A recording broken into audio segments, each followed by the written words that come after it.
Зареждаш електромобил, плащаш, тръгваш си. Звучи лесно, нали? Не. Днес ще ви покажа 4 начина, по които можете да използвате електрозарядна станция. И нито един от тях не търпи компромис с закона. Да започваме!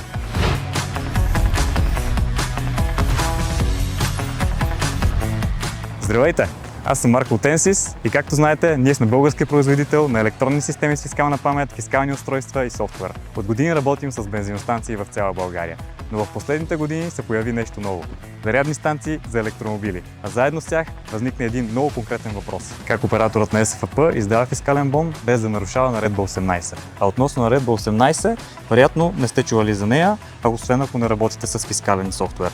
Това е наредбата, която регулира как се регистрират и отчитат продажбите в България, а за горивата, включително електричеството за зареждане на електромобили, тя е особено строга.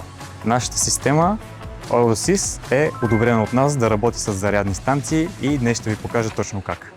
Клиентът пристига, паркира автомобила си и поставя конектора. В момента, в който зарядната започне да работи, СФП-то получава информацията в реално време. Колко киловатт-часа се прехвърлят, на каква цена, в коя точка. Цялата комуникация минава по защитен канал и всяка отдадена киловатт-часова стойност автоматично се превръща в фискална продажба. Когато зареждането приключи, СФП-то генерира фискален бон, точно както е при продажба на гориво. Клиентът плаща и си тръгва. Имаме три типа плащане. В брой, чрез посттерминал и може би най-важният за корпоративни клиенти – плащане по договор. Това е сценарият, в който фирма с електромобили има договор с обекта, шофьорите зареждат без да плащат на място, а в края на месеца получават обобщена фактура за всички зареждания. Кеш, карта, договор. Трите класически начина на плащане. Но защо изобщо това работи на такъв голям обхват от станции? Заради един протокол.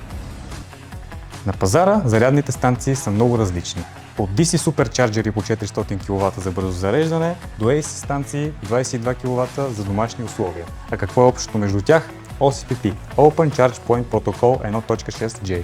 Чрез него всяка една зарядна станция, независимо от нейната марка, може да комуникира с системата за управление и плащане.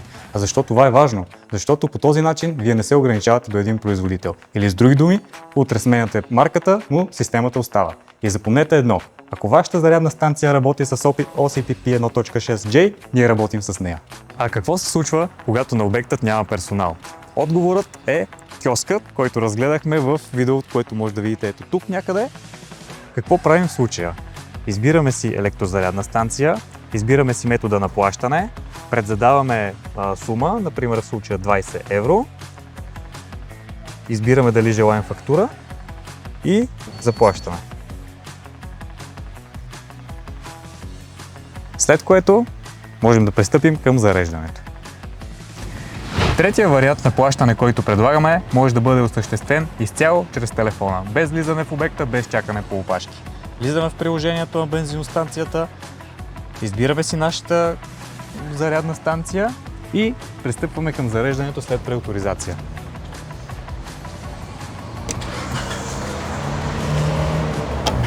Докато тече зареждането, в реално време следим през приложението колко точно електроенергия сме заредили в електромобила си. Ще го вада ли това или после?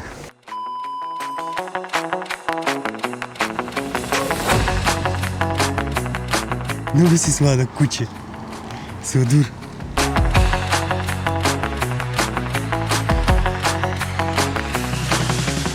До тук говорихме за зарядни станции на места с фискални системи. Но какво се случва, когато няма бензиностанция, няма система, няма киоска, няма и касиер? В УВАЗ са сграден посттерминал, обединени в едно устройство, което се монтира директно върху зарядната станция. Чрез него покриваме всички изисквания на НАП относно устройства, които работят без касиер. А резултата? Всяка една зарядна станция може да работи напълно легално, да издава фискални бонове или фактури. Единствените условия за това са интернет връзка и поддръжка на OCPP 1.6J. А сега, елате да ви покажа как работи. Първата стъпка е да поставим конектора в електромобила. След което виждаме, че нашия конектор се е осветил в синьо, кликваме върху него и се вижда сумата на преавторизация. Натискаме бутон Плати. Изчакваме и доближаваме картата си. След което се осъществява преавторизацията, банката блокира сумата и стартира подготовка за зареждане. Какво е преавторизация? Банката резервира дадена сума по картата ми, но без реално да я тегли. Защо това е така? Защото преди да започне самото зареждане, никой не знае каква ще бъде окончателната сума. По този начин преавторизацията гарантира, че в картата има достатъчно средства, но без да я натоварва излишно.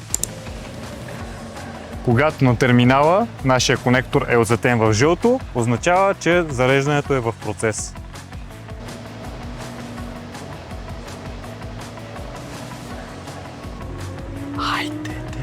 Айде.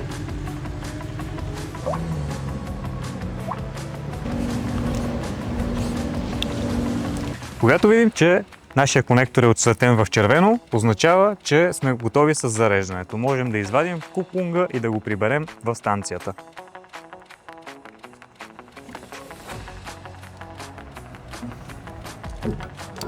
След прибирането се отцветява в зелено и на екрана се показва фискален бон.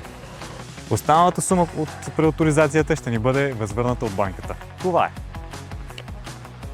Да обобщим какво видяхте днес. 4 сценария СФП, киоск на самообслужване, мобилно приложение и ФУВАС с посттерминал. Няколко решения, които покриват целия пазар. И запомнете едно, без значение каква зарядна станция разполагате, без значение дали тя е DC Supercharger или е малка AC зарядна станция, можем да предложим фискално решение за нея. Подобрено от НАП и съгласно изискванията на Наредба 18. А най-важното – удобно за работа. А ако сте решили да закупите зарядна станция, свържете се с нас от контактите в описанието. Довиждане и до скоро!